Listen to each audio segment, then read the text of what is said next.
오늘 말씀을 보면 하나님께서 예레미야 선지자에게 아주 특별한 명령을 하고 있는 것을 보게 됩니다. 오늘 29절에 너희 머리털을 베어버리고 벗은 산 위에서 통곡할지어다. 여호와께서 그 노하신 바 이 세대를 끌어버리셨습니다. 하나님께서 이 선지자에게 슬퍼하라, 통곡하라, 한마디로 애통하며 울라 이렇게 말씀하고 계십니다. 우리가 보통 기대하는 하나님의 말씀과는 좀 다른 것을 알 수가 있습니다. 하나님께서 우리에게 늘 기뻐하라고 말씀하시죠. 또 기쁨을 주시는 하나님이십니다. 그런데 오늘 말씀에 보면 하나님께서 이 예레미야 선지자에게 통곡하라고 말씀하고 계십니다.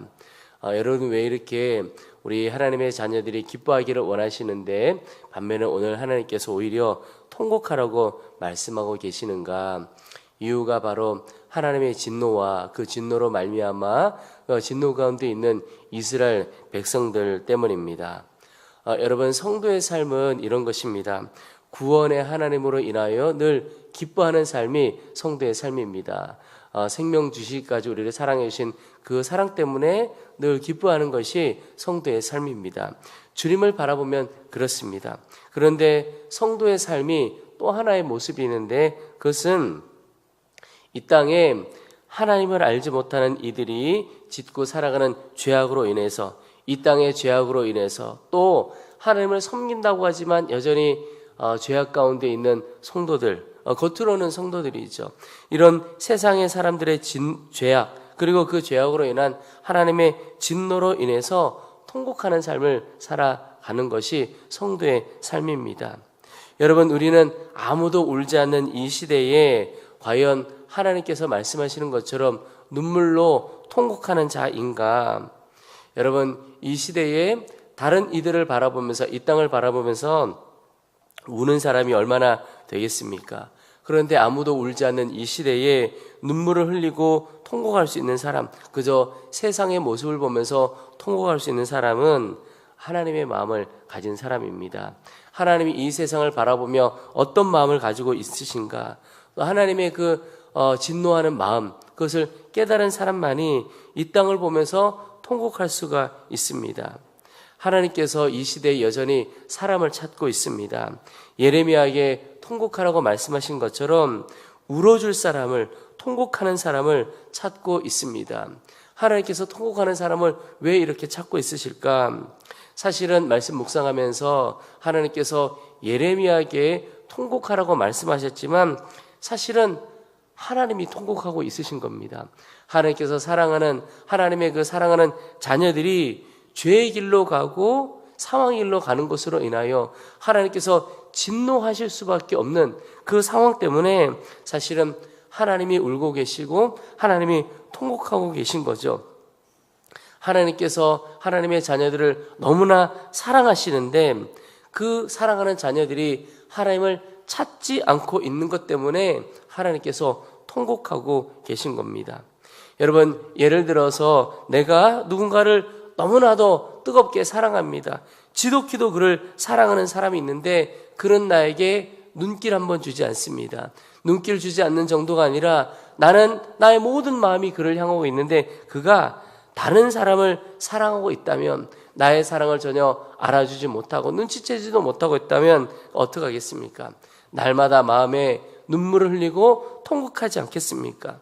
하나님의 마음이 지금 그렇다는 것입니다. 하나님은 우리를 너무나 사랑하시고 그래서 생명의 길로 가고 기쁨의 삶을 살기를 원하시는데, 너무나 사랑하는데, 그런데 이 세상 사람들은 하나님을 찾지 않고 있습니다. 심지어 이스라엘 백성들, 하나님의 자녀들이라고, 하나님의 백성이라고 하는 사람들조차도 겉으로는 하나님을 찾고 예배하는 것 같지만 속으로는 여전히 세상을 사랑하고 죄를 사랑하고 죄 가운데 살아가고 있는 거죠.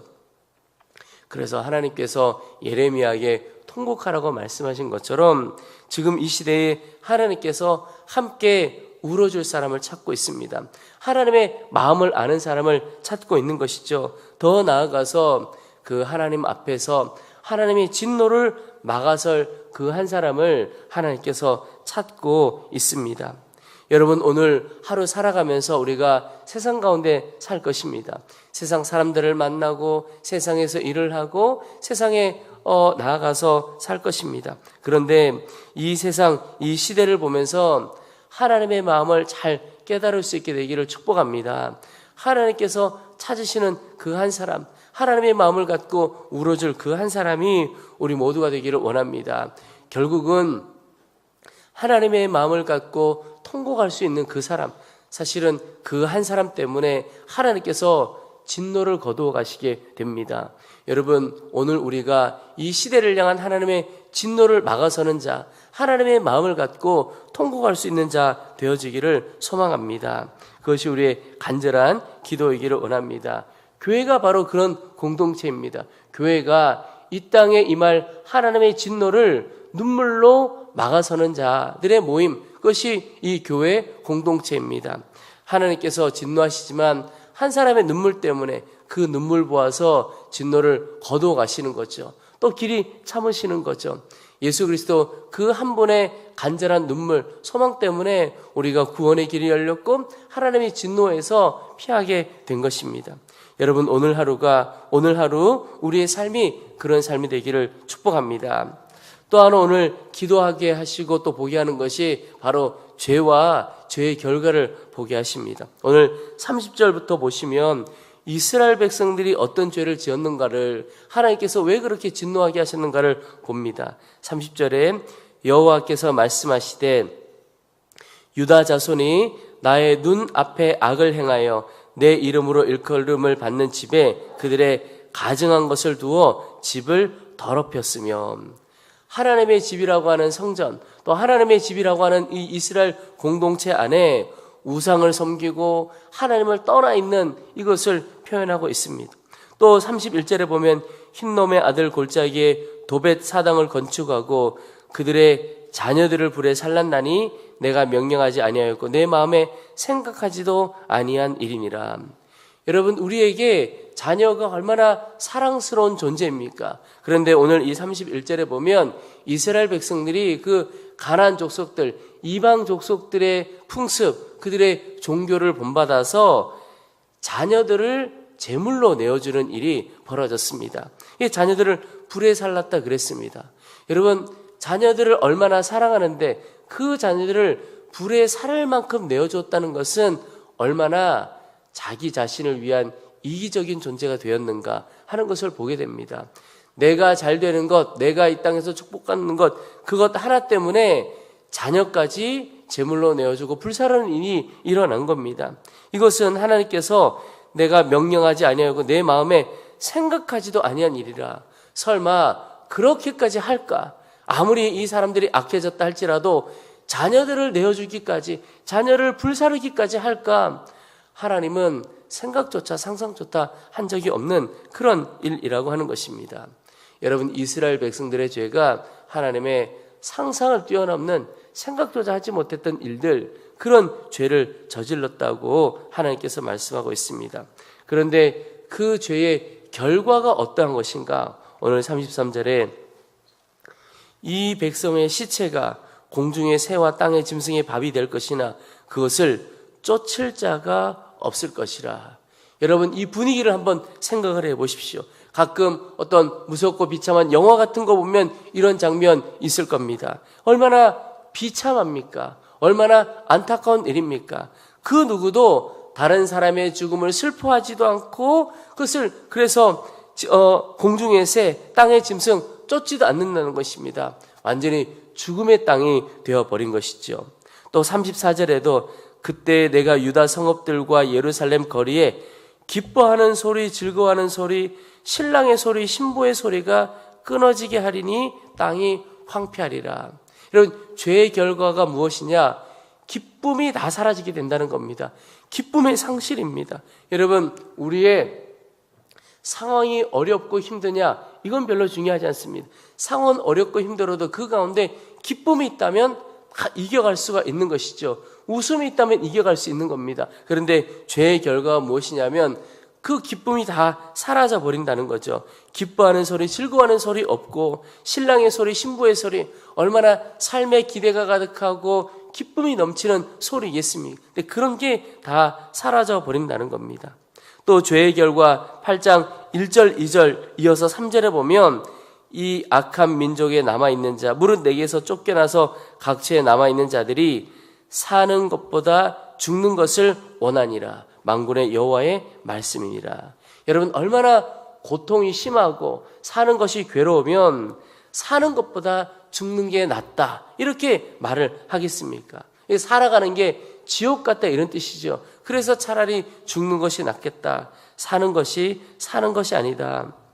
여러분, 이 8장 3절의 말씀은 죄의 결과가 얼마나 고통스러운가를 보여주고 있습니다. 이스라엘 백성들이 죄 가운데 살았고 하나님 떠나 산 것이죠. 그리고 그 죄의 결과가 너무나 비참한 상황, 또 기쁨이 상실되고 고통이 너무너무 심하게 되는 그런 말할 수 없는 결과를 갖게 됩니다.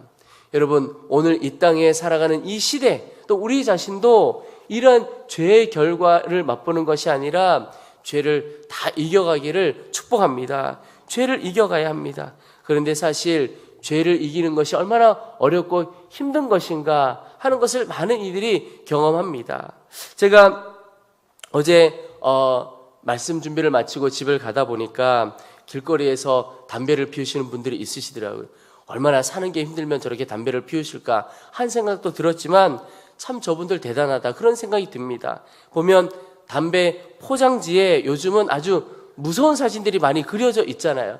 그런데도 그 담배를 살 때 그 포장지에 그림이 있는 것을 보고도 그냥 사는 거죠.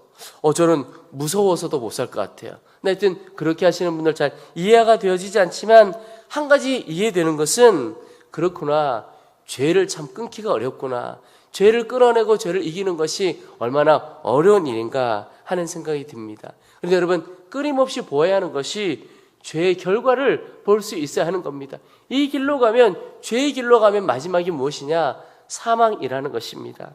여러분, 죄의 결과를 보면서도 여전히 이기지 못할 때가 많은데 정말 우리는 십자가 붙들고 사는 거죠. 십자가가 무엇입니까?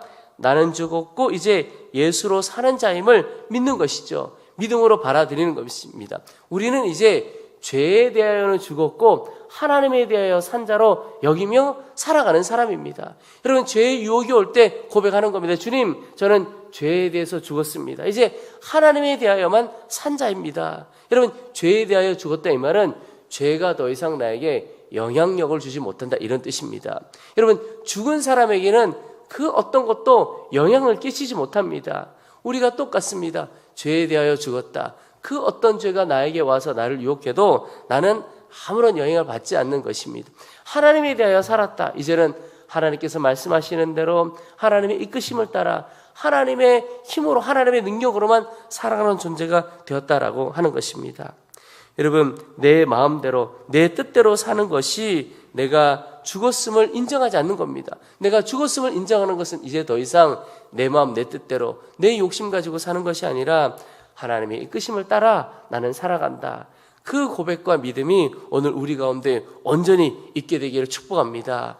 여러분, 죄의 결과는 나 자신도, 우리의 가정도, 이 나라 이 민족도 다 무너지는 겁니다. 그런데 한 사람이 눈물로 주님 앞에 서고 한 사람이 십자가 온전히 붙들고 나아가면 그 한 사람의 영혼도 살고, 십자가 온전히 붙드는 믿음 가운데 서 있는 그 사람 때문에 그 가정도 온전히 세워지게 되고 이 나라의 민족도 분명히 서게 되는 역사가 있게 됩니다.